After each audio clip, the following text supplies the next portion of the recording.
Okay, good afternoon all. This is Dr. Mahesh Vanjeri, Assistant Professor from Department of Management Studies, SDM College of Engineering and Technology, Dharwad. This online class is conducted for MBA Semester 2 students in the subject Corporate Finance. So today we are going to discuss evaluation techniques of capital budgeting. Okay. So far we have discussed the different types of capital projects, which included single proposal, replacement proposal, and mutually exclusive proposals. So how to evaluate these three types of capital projects we have learned so far. So now further, we are going ahead with the evaluation techniques of capital budgeting.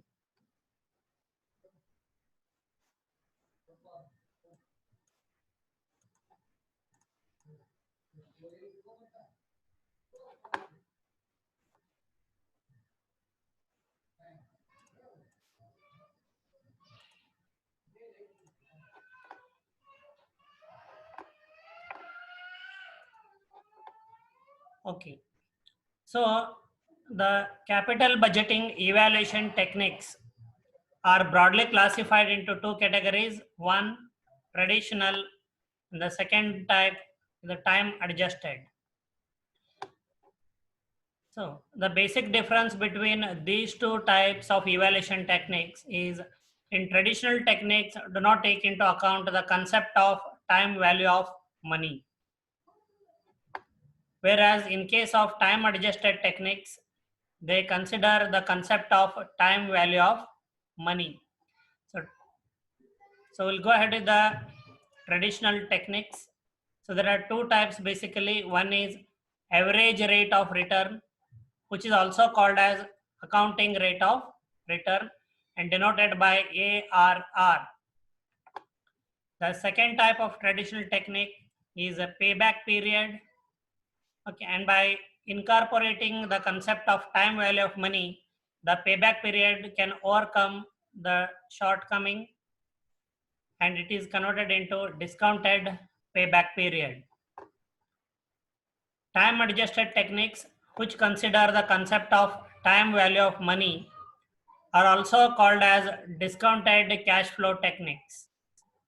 They include net present value,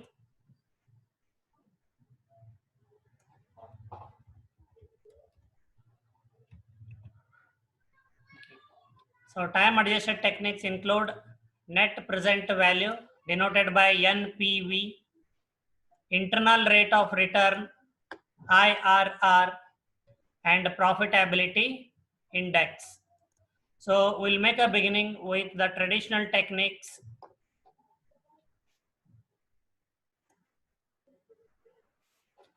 So we'll make a beginning with the traditional techniques. So basically these techniques do not consider the concept of time value of money. The first traditional technique is average rate of return, or which is also called as accounting rate of return. So average rate of return is determined by dividing the average annual profits after taxes by average investment over life of the projects whole multiplied by 100. So first part is average annual profits. So average annual profit after taxes are determined by adding up average profits after taxes are determined by adding up the after tax profits expected for each year of the project's life and dividing the result by the number of years. We'll understand this with the help of example, but for the time being it is I hope easy to understand. Then in case of annuity, the average after tax profits are equal to any year's profits. Then the second part is average investment. The average investment is determined by net working capital plus salvage value plus half of initial cost of machine minus salvage value. Okay, so this is how we determine average investment. So now We'll consider a very small example to determine the average rate of return. So determine the average rate of return from the following data of two machines, machine A and machine B. The particulars given in the problem are cost of machine A is a 56,125, and cost of machine B is also same. Then the annual estimated income after depreciation and tax are given below for 5 years. Year 1 for machine A, it is 3,375. Year 2, 5,375. Year 3, 7,375. Year 4, 9,375. And year 5, 11,375.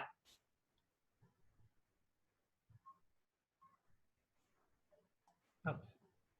Then the estimated life of the total of all these cash inflows, is 36,875, and estimated life of machine A is 5 years, and the estimated salvage value of machine A is 3,000 rupees. Okay, so we'll go ahead to the problem first for machine A solution. And depreciation has been charged on straight line basis. So ARR, average rate of return or accounting rate of return, is equal to average income divided by average investment multiplied by 100. So first we'll find out the average income of both machines. So I will also read the data given about machine B. So cost of machine B is also 56,125, and the annual estimated income after depreciation and income tax for year 1 for machine B are 11,375, year 2 9,375, year 3 7,375, year 4 5,375, and year 5 3,375. The total cash inflows are 36,875. Estimated life of machine B is also 5 years, and the estimated salvage value of machine B is also 3,000 rupees. So with this, we are going to determine the average rate of return for both the assets, machine A and machine B. So average income of machine A and B. So this is the total of the income of both machines A and B is same, as you can see here. The total of the cash inflows of machine A and machine B is same. So the average income of machines A and B is calculated in a single line. So 36,875, this is the average income of machine A. Total cash inflows of machine A or machine B is same, 36,875 divided by the number of years of the project. So the life of the project of both machines A and B is 5 years. The estimated life in years is 5 years. So the total of the estimated cash inflows for 5 years divided by 5 is equal to 7,375 rupee is the average income of machines A as well as B. Now, average investment. So the formula is basically net working capital plus salvage value plus half of initial cost of machine minus salvage value. Okay. So since data is not provided about net working capital, so we'll begin the equation directly from salvage value plus half of cost of machine minus salvage value. So salvage value of both the machines is same, 3,000 rupees plus half of cost of machine. The cost of both the machines is same, 56,125 minus salvage value. The salvage value of both machines is same, 3,000 rupees. So average investment. So average investment of both the machines is 29,562.50. So average rate of return or accounting rate of return for machines A and B is average income 7,375 divided by average investment 29,562.50 is equal to 24.9% is the answer. Okay, so now once we arrive at the answer that average rate of return is 24.9% for both the machines A as well as for B. So what is the accept reject rule? So whether to accept the machine or reject the machine. So we are going to learn now. Compare the actual ARR. Okay, in this case, this is the actual ARR or calculated ARR 24.9%. So compare the actual ARR with a predetermined ARR. Predetermined is the company may consider to set a cutoff rate of, let us say, 25%. So in that case, the predetermined rate is 25%. So compare with the actual ARR. If the actual ARR is greater than the predetermined, okay, rate of return, then accept. If the actual ARR is less than the predetermined ARR, reject the project. Or you can even compare the actual ARR with a minimum required rate of return.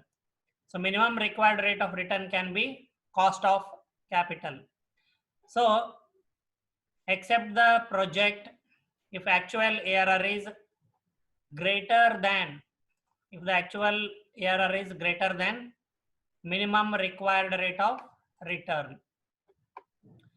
Okay.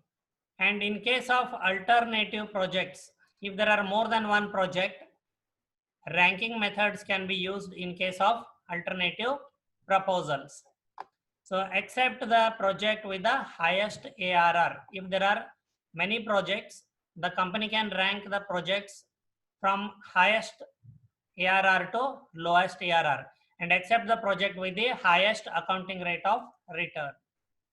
Okay, so this was a simple example to understand how to evaluate projects using accounting rate of return or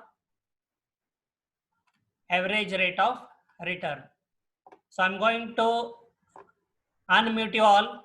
So only those students who have a question or doubt, please, okay, unmute yourself, clarify your doubt, and later remember to mute your audio again.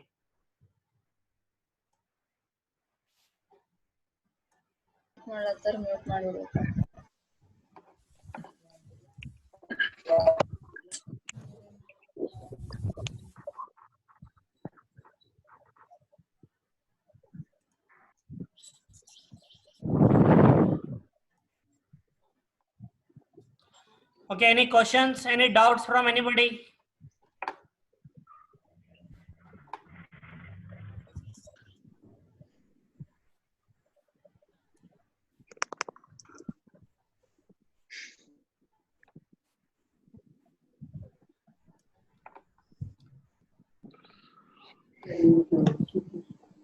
Yeah, are you sure the concept is clear? Hanumant Rai, can you hear me?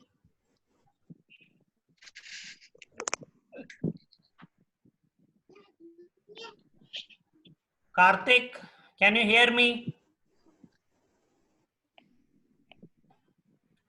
Sharan? Yes, sir. Yeah, we can hear Any you, doubts?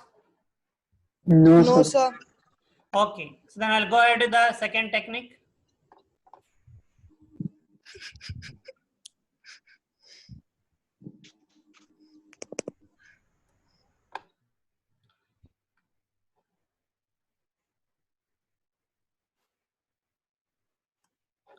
Okay, the second traditional technique in evaluating the projects or capital budgeting is, okay, payback period. I repeat, the second type of traditional technique for evaluating capital projects is payback period method. So first let us understand what is payback period. Payback period is the exact amount of time. I repeat, payback period is the exact amount of time required for a firm to recover its initial investment in a project as calculated from cash inflows. Okay, so whatever investment is made by a company initially, so how much time is required, usually in terms of number of years. So the number of years required to recover the initial investment is called as payback period. So let us see how we calculate the payback period. So the first case is we are going to calculate the payback period for annuity. So I hope you remember what is annuity. Annuity is a stream of equal annual cash inflows. Okay. So I repeat, annuity is a stream of equal annual cash flows. So if the project is going to generate exactly the same amount of cash inflows each year for certain number of years, so we are going to calculate in which year the total initial investment will be recovered. That is what is payback period. So payback period in case of annuity is determined by dividing the investment by constant annual cash flow. So I repeat, payback period is determined by dividing the total investments by constant annual cash flow. Say for example, if an investment of 40,000 rupees in a machine is expected to produce cash flows after taxes of 8,000 rupees each for 10 years, I repeat, the investment of 40,000 rupees in a machine is expected to generate cash flows after taxes or cash inflows of 8,000 rupees each year for 10 years. Calculate the payback period of this proposal. So this is quite simple. Payback period is equal to investment, that is 40,000 divided by annuity or constant annual cash flow, which is 8,000 in this case. So 40,000 divided by 8,000 is equal to 5 years. So the payback period of this investment is 5 years. So because 8,000 into 5, 40,000. So 40,000 is the initial investment. The company will recover the initial investment of 40,000 rupee in 5 years. So 5 years is the payback period of this annuity. So I hope this example is quite simple. Okay, so we'll move on to the slightly complicated type now. Payback period for mixed stream of cash inflows. Okay, so as you can see here for machine A, the cash inflows after taxes in year 1 14,000, year 2 16,000, 18, 20, 25.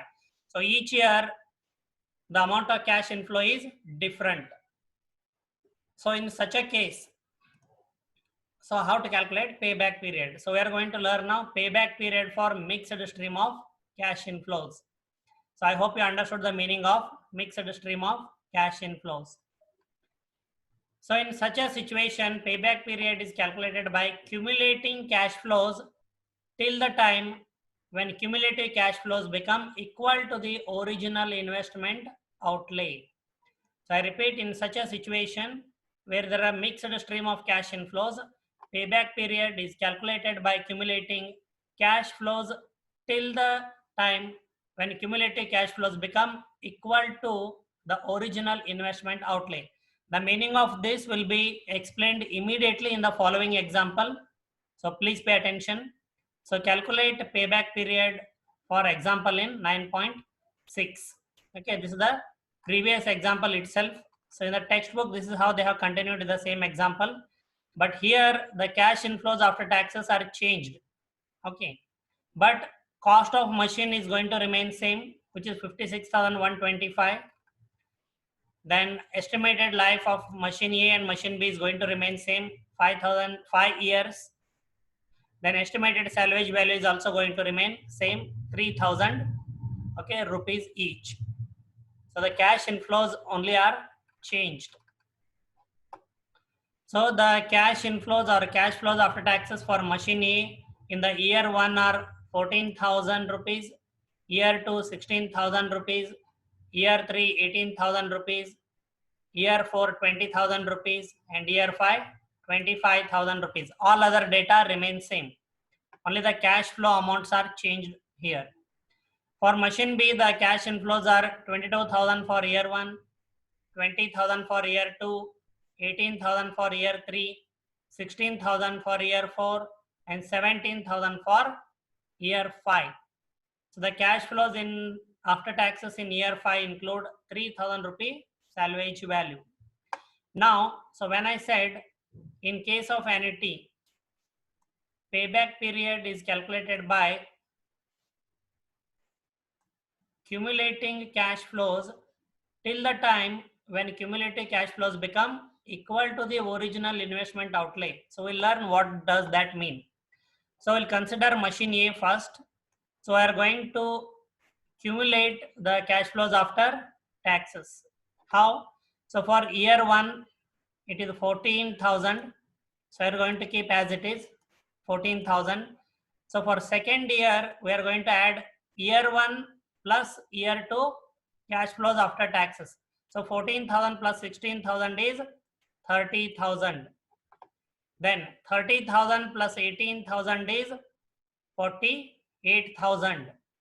48,000 plus 20,000 is 68,000. 68,000 plus 25,000 is 93,000. So this is cumulative CFAT column which we have prepared for machine A.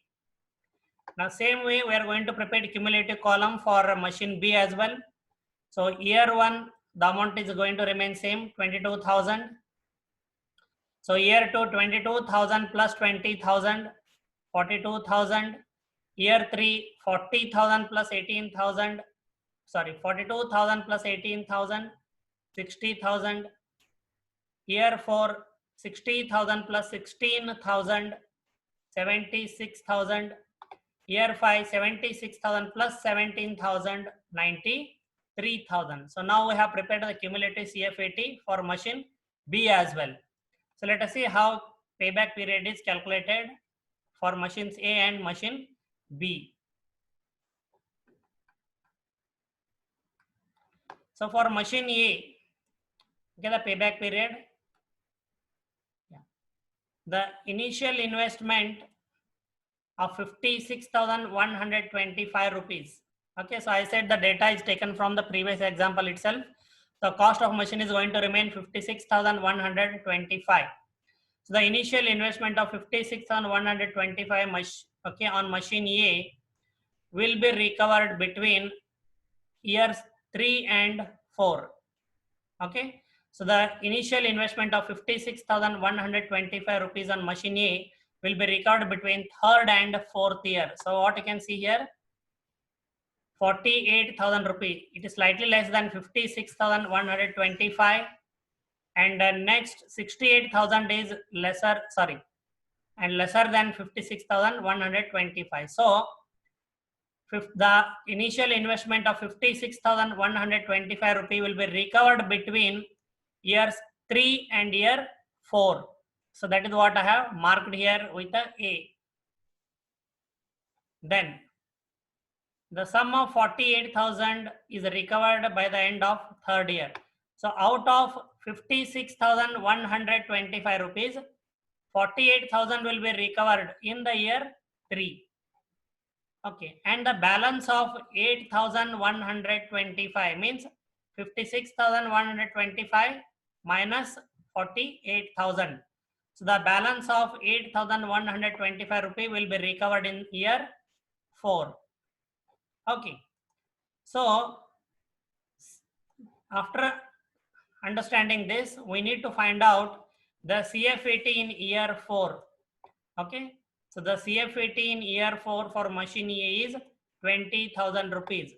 So the CFAT in year 4 for machine A is 20,000 rupees. So we have to identify that CFAT. Then we need to calculate something called as the payback fraction. Okay, so which can be obtained by dividing the balance amount 8,125, the balance 8,125 divided by CFAT of year 4, which is 20,000 rupees. CFAT of year 4, 20,000 rupees. CFAT of year 4 is 20,000 rupees. So the payback fraction is 0.406. So now payback period for machine A can be obtained by simply by adding 3. Okay, because the initial investment will be recovered between third and fourth year. So up until 3 year we can recover 48,000. So 3 year plus the payback fraction 0.406. So the payback period of machine A is 3.406 years. This is how it is denoted. And this will be your answer. Now similarly, payback period for machine B, okay, is between second and third year. So the cost of machine B is also same, 56,125 rupees. Okay, so the cost of 56,125 rupees will be recovered between second and third year. Okay, so that is what we can see. Then 42,000 amount will be recovered at the end of second year. So that is what we can see here. 42,000 rupees of 56,125 rupee can be recovered, okay, in second year, and the balance amount 14,125 will be recovered in the third year. That is 56,125 cost of the machine minus 42,000 is 14,125 rupee. Balance amount will be recovered in third year. Okay, so in the third year. So the CFAT of machine B in the third year we need to identify. So CFAT of machine B in the third year is 18,000 rupees.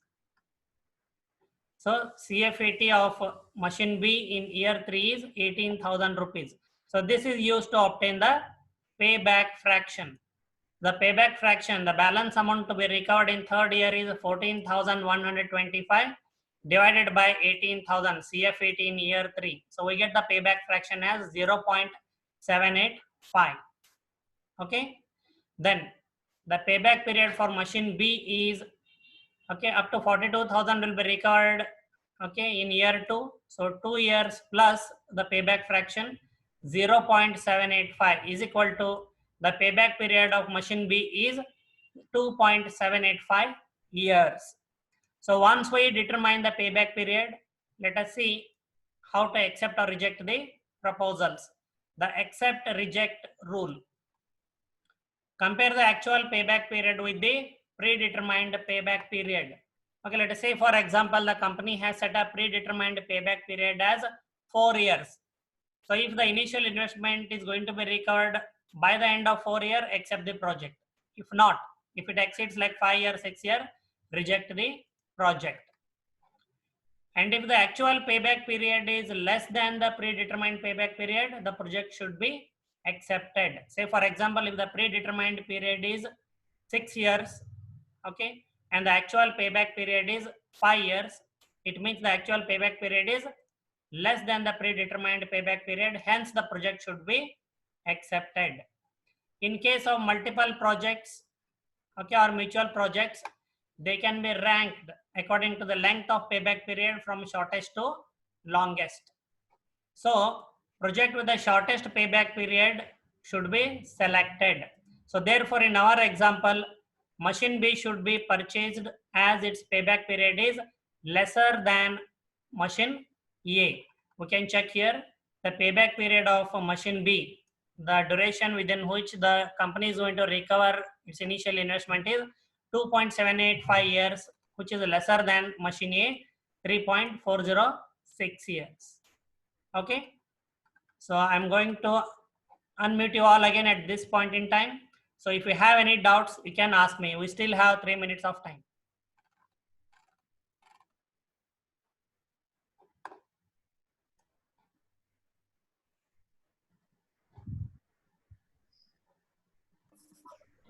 Sir, we should always consider the second. So, yes.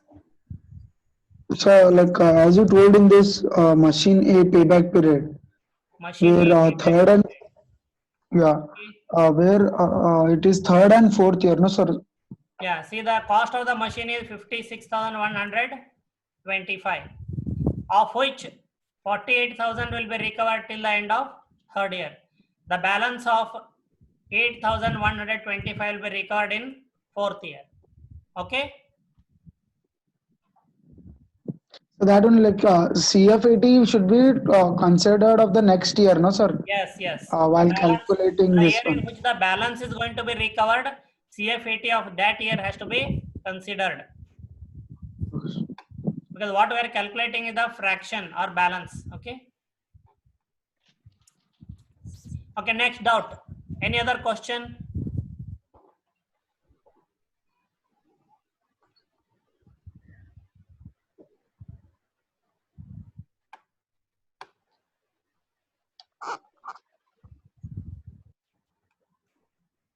Okay, any other question?